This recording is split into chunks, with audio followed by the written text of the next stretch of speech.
Repeat చేస్తే అది ఎట్లా మనకి authentic? Yes. So Gudivaka Vasudevarao garu, so ఈ విషయంలో వాసుదేవుడు యా సో మీరు ఏం చెప్తారు ప్రత్యేక హోదాకు సంబంధించి?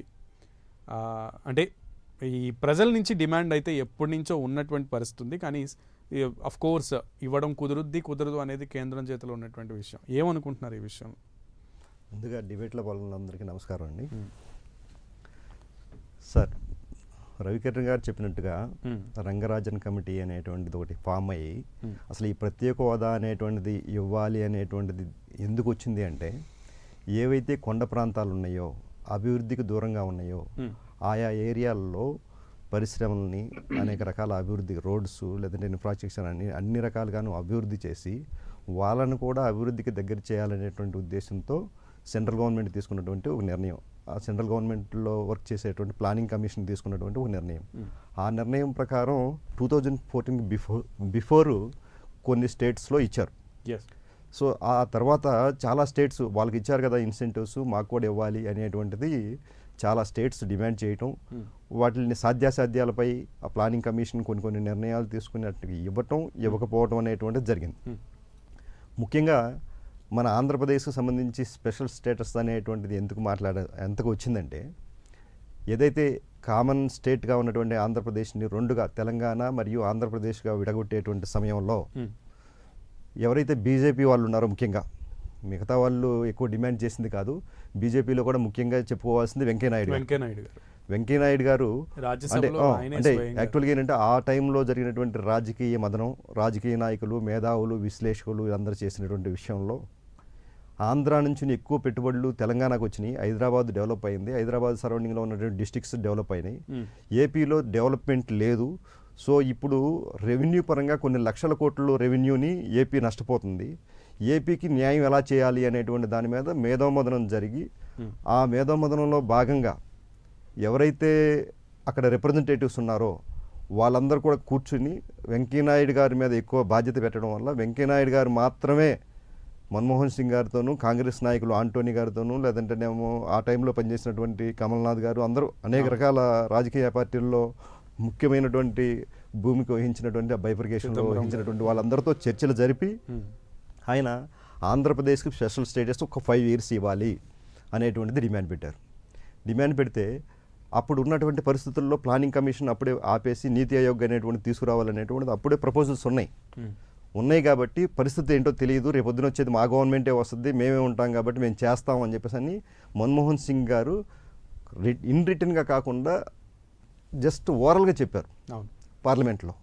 సో దాన్ని పెట్టుకుని రాజకీయంగా ఎవరికాలు లబ్ధి పొందడం కోసం చేసేటువంటి ఈ ప్రయత్నాలే తప్ప ఇన్ రిటర్న్గా అయితే లేదు. ఆ తర్వాత వచ్చినటువంటి ఎన్డీఏ గవర్నమెంట్ ఏ రాష్ట్రానికి ఈ రోజు వరకు స్పెషల్ స్టేటస్ ఇచ్చింది లేదు. చంద్రబాబు నాయుడు గారు ఫస్ట్ స్టేటస్ వద్దు, ప్యాకేజీ కావాలి అన్నారు. ప్యాకేజీ తీసుకున్న తర్వాత జగన్మోహన్ రెడ్డి ఎప్పుడైతే మాకు స్పెషల్ స్టేటస్ ఏమైంది అనేసరికి ఈయన కూడా రివర్స్ అయిపోయి ఎన్డీఏకి మాకు స్టేటస్ కావాలి, స్టేటస్ లేకపోతే మేము మీతో కలిసి ఉండము అని చెప్పేసి అని బయటకు వచ్చేసి చాలా నష్టపోయాడు కనిపిస్తుంది. అంటే జగన్మోహన్ రెడ్డి గారి లైన్లోకి ఆయన ట్రాప్లో పడిపోయారు. అమిత్ షా గారు, మోడీ గారు ఎంత చెప్పినప్పటికీ ఇప్పుడు సాధ్యాసాధ్యాలు ఏపీ స్టేట్కి కనుక స్పెషల్ స్టేటస్ ఇస్తే పక్కన తెలంగాణ అడుగుతుంది, తర్వాత ఒరిస్సా అడుగుతుంది, తమిళనాడు అడుగుతుంది. ఇప్పుడు రవికిరణ్ గారు చెప్పినట్టుగా ఆ పేదరికంలో చూస్తే చాలా స్టేట్స్ ఉన్నాయి. సో మీకు అలా కాకుండా స్పెషల్గా మేము మీకు హెల్ప్ చేస్తామంటే ఇంచుమించు ఆ టైంలో చెప్పింది న్యూస్ పేపర్లోనూ లేదంటేనేమో ఆర్థిక నిపుణులు చెప్పింది కొన్ని లక్షల కోట్లు ఏపీకి వచ్చేవి. కొన్ని డెవలప్మెంట్ యాక్టివిటీస్లో మేము సపోర్ట్ చేస్తాం, మీకు ఇంచుమించు 1.71 lakhs కోట్లు వస్తాయి మీకు అని చెప్పేసి అని చెప్పారు. ఇంత వస్తుంది కాబట్టి ఏపీని మనం ఎలా అయినా డెవలప్ చేయొచ్చు అని చెప్పి చంద్రబాబు నాయుడు చాలా మేధావి ఆయన ఒప్పుకున్నాడు.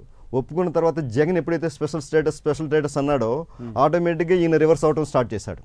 అదొకటి. తర్వాత ఈ 2019 టు ఇప్పటి వరకు 24 వరకు ఎప్పుడు కూడా జగన్ గారు స్పెషల్ స్టేటస్ గురించి కనీసం మాట్లాడింది కూడా లేదు. అది అసలు ఫస్ట్ ఆయన గెలిచిన తర్వాత ఫస్ట్ ప్రెస్ మీట్ లోనే ఏం చెప్పారు దట్ ఆ, బీజేపీకి బలం ఉంది, బాగా బలం వచ్చేసింది, నాతో అవసరం లేకుండా పోయే. ఆ. సో అందుకని చెప్పేసి నేను అడగలేకపోతున్నానని చెప్పేసి అన్నారు. ఆయన తెలివిగా ఏం చేశారంటే సెంట్రల్ నుంచి ఎప్పుడైతే ఈయనకి అప్పు కావాలో, ఎప్పుడైతే ఈయనకి సపోర్ట్ కావాలో ఆ సపోర్ట్ తీసుకోవడానికి ఈ స్పెషల్ స్టేటస్ అనేటువంటి మాటే తీసేశారు ఆయన. సో అది అయిపోయింది. ఇప్పుడు బీహార్ ముఖ్యమంత్రి నితీష్ కుమార్ గారు, ఈయనకి నెక్స్ట్ ఇయర్లో ఎలక్షన్ ఫేస్ అయిపోతున్నారు ఈయన. Assembly election. సో ప్రజల్ని ఏదో రకంగా ఇన్ఫ్లుయెన్స్ చేయాలి. ఆ ఇన్ఫ్లుయెన్స్ చేయడానికి ముందు పాపారావు గారు చెప్పినట్టు, రవికిరణ్ గారు చెప్పినట్టు ఆయన కొన్ని తీర్మానాలు చేసుకుంటూ వచ్చారు. ఎందుకు? పబ్లిక్ని ఏదో రకమైన ఇన్ఫ్లుయెన్స్ చేయాలి, రాజకీయంగా ఆయనకి సపోర్ట్ తీసుకునేటువంటి పరిస్థితుల్లో ఉండాలి. పీకే లాంటి వ్యక్తి కూడా ఇప్పుడు అక్కడ ప్రయత్నం చేస్తున్నట్టున్నారు. అంటే ఇంత ముందు ఉన్నటువంటి ఎనిమిసే కాకుండా ఇంకొక ఎనిమిది వచ్చాడు పక్కనే. సో వీళ్ళందరినీ తట్టుకుని నిలబడాలంటే మనం ఏం చేయాలి? సో ఒకటి నెంబర్ గేమ్ ఆడి కాంగ్రెస్లోకి వెళ్ళి ఏదన్నా పదవి తీసుకుందామంటేనేమో అక్కడ ఎప్పుడు వరకు ఉంటారో, ఎప్పుడు ఎవడ కుర్చీ నెంబర్ గేమ్ ఆడి ఎవడ కుర్చీ బిగుతాడో తెలియదు. సో అందుకని చెప్పేసి అటు వెళ్ళలేడు. అట్లా అని చెప్పేసి ఇక్కడ ఉండి ఏదో ఒక రకంగా మళ్ళీ ముఖ్యమంత్రి పీఠాన్ని నిలుపుకోవాలి ఆయన. సో ఆ విధానంలో మాత్రమే నేనే అనుకుంటాం ఆయన కొన్ని తీర్మానాలు చేశాడు. ఆ తీర్మానాల్లో భాగంగా మాకు స్పెషల్ స్టేటస్ కానీ స్పెషల్ ప్యాకేజీ కానీ అన్నాడు. అంటే సాధ్యం కాదు కాబట్టి ప్యాకేజీ అనే మాట కూడా మాట్లాడాడు. ఇప్పుడు ఏపీ ఉన్న పరిస్థితుల్లో ఏపీ కూడా నాకు తెలిసి ఏంటంటే మిత్రధర్మం పాటించాలి. బీజేపీతో ఇవాళ గొడవ పెట్టుకుని ఏపీని ఇన్ని లక్షల కోట్ల అప్పులు చేసిన తర్వాత ఏపీ స్టేట్లో నాకు తెలిసి ఏ రంగం కూడా ముందుకెళ్లే పరిస్థితి లేదు. ఈ రోజు పవన్ కళ్యాణ్ గారు కూడా స్వయంగా చెప్పారు, పంచాయతీరాజ్లో ఆయన శాఖలో ఎంత అవినీతి ఉంది, లేదంటే ఎంత అప్పు ఉంది, ఎక్కడ ఏ ప్రాపర్టీస్ ఎక్కడెక్కడ తాకట్టు పెట్టారు, దీనందరినీ ఎలా నడిపించాలి అనేది ఆయన నమస్కారం పెట్టుకోవాలి. ఎందుకంటే ఈవెన్ నాకు శాలరీ కూడా అవసరం లేదు, నేను ప్రతి రూపాయి తీసుకుంటా, రూపాయి నన్ను బాధ్యతగా గుర్తు చేసుకుంటానని చెప్పేసి అందులో లోట్లు తెలిసేసరికి తీసుకోనని చెప్తున్నటువంటి పరిస్థితి అని చెప్పేసి అన్నారు. అంటే అక్కడ ఉన్న పరిస్థితులు అలా ఉన్నాయి. సో కాబట్టి వీళ్ళు మిత్రధర్మాన్ని పాటించి అక్కడి నుంచి కొన్ని రకాల ప్యాకేజీలు తీసుకుని స్టేట్కి రోడ్స్ లేదా ఇన్ఫ్రాస్ట్రక్చర్, లేదంటేనేమో పోలవరం, లేదంటే రాజధాని, ఇలాంటి ఏదైతే డెవలప్మెంట్ యాక్టివిటీస్ ఉన్నాయో అవన్నీ చేసుకుంటే ఏపీ ప్రజలకు ఇంకా వేరే ఏ ప్యాకేజీ అవసరం లేదని నా అభిప్రాయం. సో ఓకే, ఈ 5 years లో ఇన్కంప్లీట్ గా ఉన్నటువంటి వాటిని స్పెషల్ స్టేటస్ అని అనకుండా, స్పెషల్ స్టేటస్ అనేటువంటి ఊసి రాకుండా నిధులు తెచ్చుకుని చక్కగా చేసుకోవాలి. కొన్ని పరిశ్రమలను కూడా సెంట్రల్ గవర్నమెంట్ లో ఇప్పుడు వీళ్ళ ప్రాధాన్యత కూడా ఎక్కువ ఉంది కాబట్టి వీళ్ళకి కావాల్సినటువంటి కొత్తగా వచ్చేటువంటి పరిశ్రమలన్నింటినీ కూడా ఇక్కడికి తెచ్చుకుని డెవలప్మెంట్ అయితే బీజేపీ ఎప్పుడు కూడా ఇస్తాననే అంటుంది. రవికిరణ్ గారు ఆ విషయంలో ఆంధ్రప్రదేశ్ కి మిత్రధర్మంలో భాగంగా పెద్దన్న పాత్ర పోషిస్తానని అంటున్నారు కదా.